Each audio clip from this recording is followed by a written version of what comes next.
Se n'è andato nella notte Alessandro Bolis, sindaco di Carmignano di Brenta, a vincerlo quella malattia che fieramente e con coraggio ha combattuto. Aveva 43 anni, una moglie che con sé porterà il suo cuore, un figlio di 5 anni.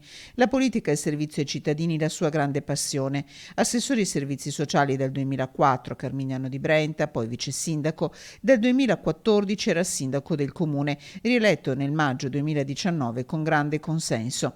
Dal novembre 2019 era anche vicepresidente di ANCI Veneto, sindaco tra i sindaci, amato dai cittadini, stimato dai colleghi. Gravissima perdita di un amico, un sindaco e anche il mio vicepresidente in ANCI, però una persona appassionata, preparata, un padre di famiglia davvero generoso e sempre attento a quelle che erano le esigenze della sua comunità e dell'associazione che insieme rappresentavamo. Quindi davvero voglio stringermi con un abbraccio virtuale da parte di tutti i sindaci attorno alla famiglia, alla moglie Marta, al figlio. La vera caratteristica che contraddistingueva Alessandro e che deve essere faro per tutti noi che facciamo pubblica amministrazione è quella di metterci il cuore nelle nostre scelte, il cuore verso i nostri cittadini, il cuore verso le istituzioni locali. Lunedì e martedì proclamato il lutto cittadino a Carmignano di Brenta.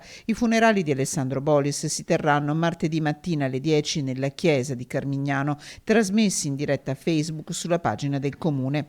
Lunedì sarà il Palazzo Municipale a ospitare la Camera Ardente che resterà aperta dalle 10:30 alle 21:30.